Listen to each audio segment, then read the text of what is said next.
নারী উদ্যোক্তা ইনফ্লুয়েন্সার রুবায়েত ফাতেমা তন্নি তার দায়ের করা মানহানি মামলায় গ্রেফতার করা হয় অনলাইনের ভুয়া সাংবাদিক আকাশ নিবিড়কে। বেশ কিছুদিন ধরে তাকে নিয়ে সামাজিক যোগাযোগ মাধ্যমে বেশ আলোড়ন চলছিল। তাকে নিয়ে মিথ্যা অপপ্রচার চালানো হচ্ছিল বলে দাবি করেন রুবায়েত ফাতেমা তন্নি।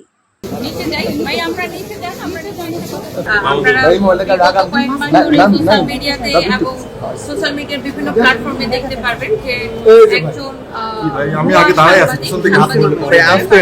সাংবাদিক আকাশ টিভি নামে আমার ব্যক্তিগত কোনো পরিচয় নাই বা ব্যক্তিগত কোনো সম্পর্ক নাই। সে আমার ব্যক্তিগত লাইফ নিয়ে বিভিন্ন রকমের মিথ্যা ভুয়া বানোয়াট এবং বাজে হচ্ছে যে তথ্য সে প্রচার করছিল সোশ্যাল মিডিয়াতে। আর এবং সে পরবর্তী সময়ে সে আমার নামে মিথ্যা কাবিননামা তৈরি করে প্রচার করে, আমার বাচ্চার জন্ম নিয়ে সে প্রশ্ন করে এবং যেটা দেখে আমার বাচ্চারা ট্রমাটাইজ। তারপরে আমার উকিল মানে আমরা জানার জন্য তাকে কল দেওয়া হয় যে সে কেন এভাবে উঠে পড়ে লাগছে।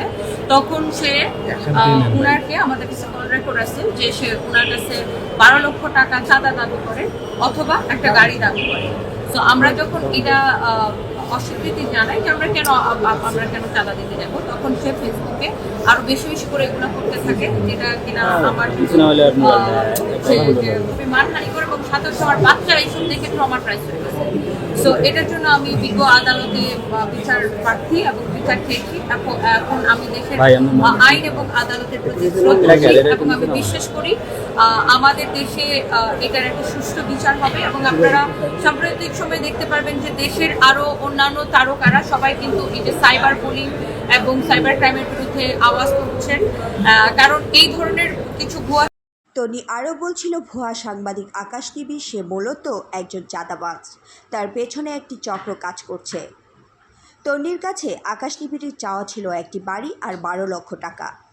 এগুলো কিছুই যখন তন্নির কাছ থেকে সে পায়নি, তখনই তন্নির পরিবারকে নিয়ে আকাশ নিবিড় সোশ্যাল মিডিয়াতে বিভিন্নভাবে মিথ্যা অপপ্রচার চালিয়ে যাচ্ছিল, আর সেজন্য বাধ্য হয়ে তন্নি তার বিরুদ্ধে মামলা করেন।